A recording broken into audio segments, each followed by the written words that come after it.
Welcome, children, to my humble cave. I am Silas, the keeper of this earth. Have you ever wondered where the garments you wear actually come from? In my countless chronicles, one of the subjects that makes me shake my head more than any other is that thing you call fashion. You spend your entire lives chasing it, defining yourselves by pieces of fabric. It's a truly bizarre obsession. I will show you that journey through 5 crucial eras, and the very first one was the most spectacular failure of all. So, are you mentally prepared to evolve? If you're curious why the first outfit was such a catastrophe, stick around until the end. And if you're a person who appreciates the truth, no matter how harsh, do the smart thing. Hit that subscribe button.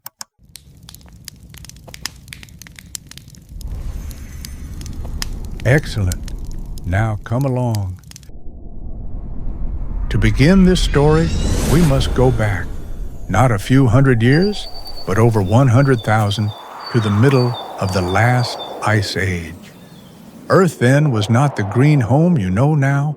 It was a giant ice block, a world dominated by the cold.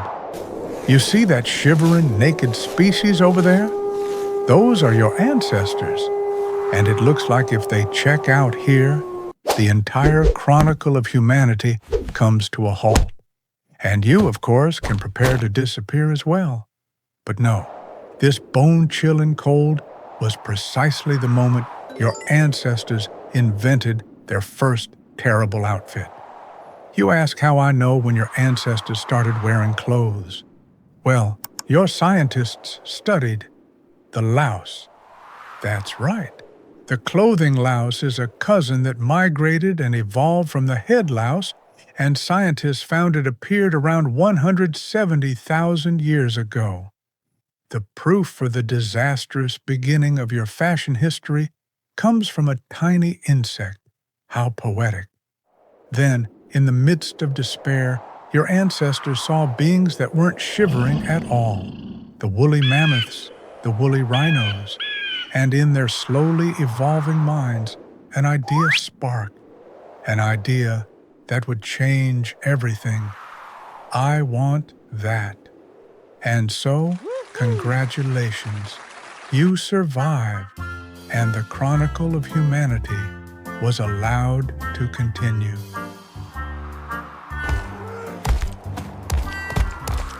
But contrary to that warm, fuzzy dream, the reality led to other horrible disasters.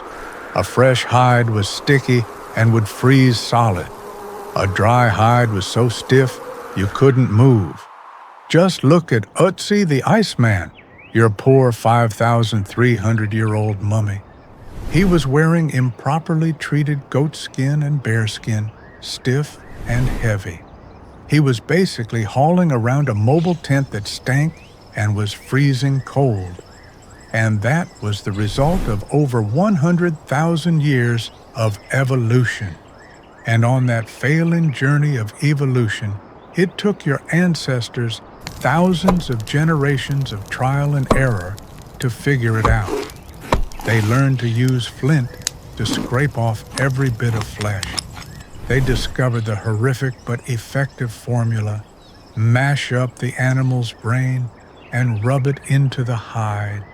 Then came the grueling mechanical softening, constantly stretching, wringing, and rubbing the hide on rocks.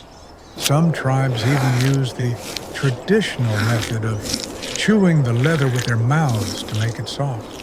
And finally, smoking it over a fire, not just to kill the awful smell, but because the smoke created a protective layer, making the hide significantly more durable. And so, with those smelly but finally wearable hides, humanity held the ticket to leave Africa. They could now conquer the cold lands spreading across the planet. The problem of how not to freeze to death had essentially been solved. Although they survived the Ice Age with these furs, they were incredibly impractical. They were just disconnected pieces of skin draped miserably over the body. Then one day, in that mind that was just starting to think, a question sparked. How can I connect these pieces together?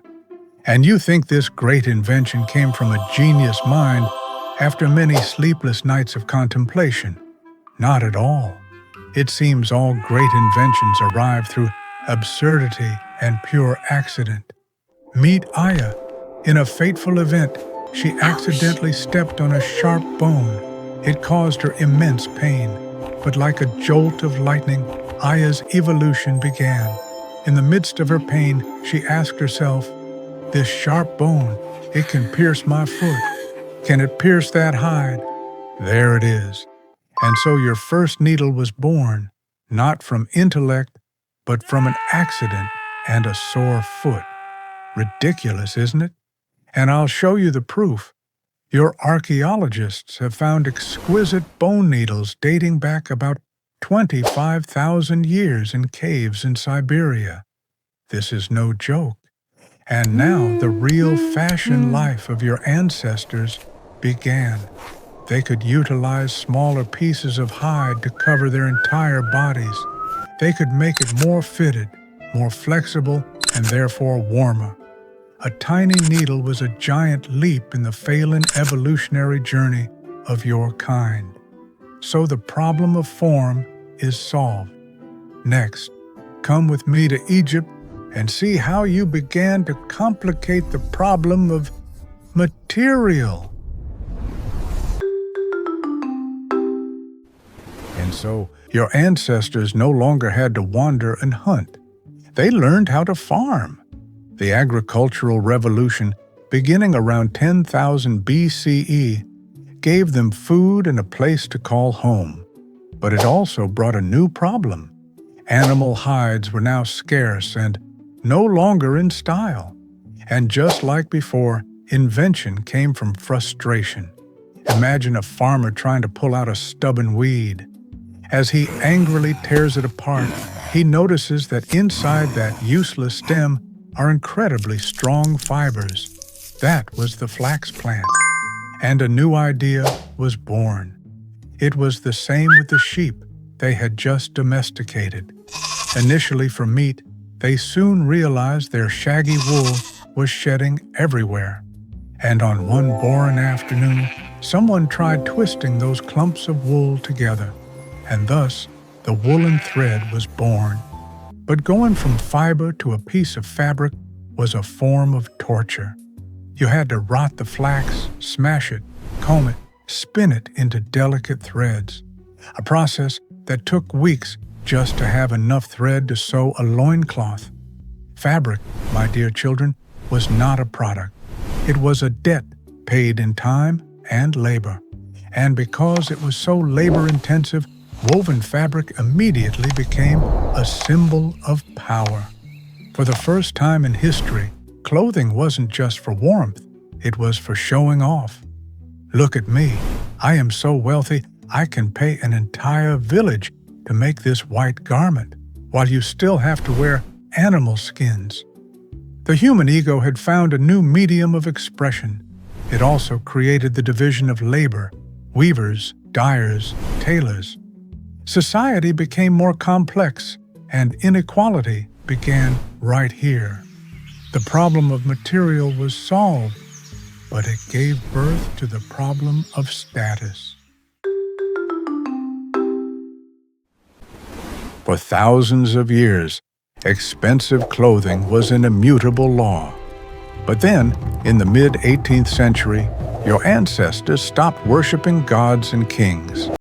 They began to worship something new, the steam engine.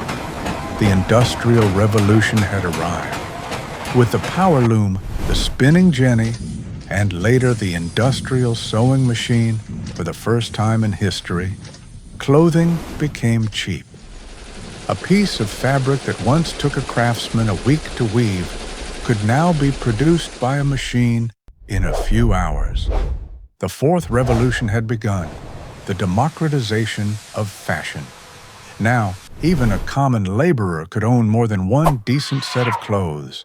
The concept of fashion, with its changing trends, was no longer the exclusive domain of the nobility. You think this is a happy ending, don't you? A more equal world. How naive. Because the price for those cheap clothes was paid with something else. Human lives and health. Factories sprouted like mushrooms, swallowing men, women, and children into their brutal cycle of labor. The air was polluted. The rivers ran black. You solved the problem of price only to create a new problem of dignity. And the corset of this era is the perfect symbol of that contradiction. While the poor were squeezed by machines, the rich voluntarily squeezed their own bodies into a metal cage, just to conform to a beauty standard as rigid and unnatural as the machines themselves. Mass-produced pain for the masses. The Industrial Revolution solved the problem of quantity, but it was still too slow. You wanted clothes that were cheaper still and faster still.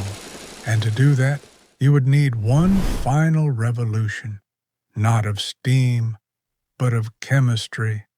Welcome to the greatest disaster of all. The final and most catastrophic revolution didn't come from steam or steel. It came from the laboratory.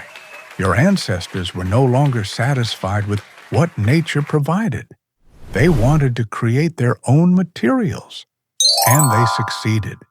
They created synthetic fibers from petroleum, polyester, nylon. Basically, it was wearable plastic.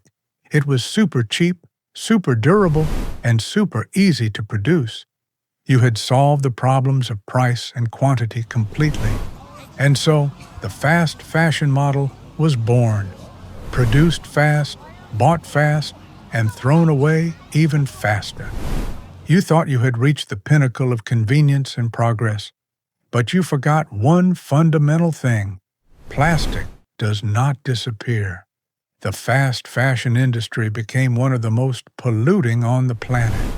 It's responsible for 10% of global carbon emissions, more than the aviation and shipping industries combined. You succeeded in creating cheap clothes, but the price was the planet itself.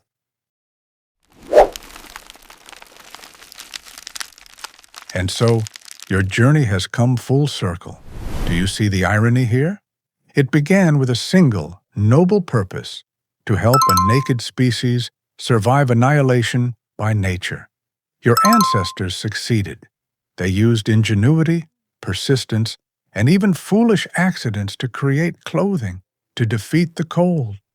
But somewhere along the way, you got lost. Ego replaced the need for survival.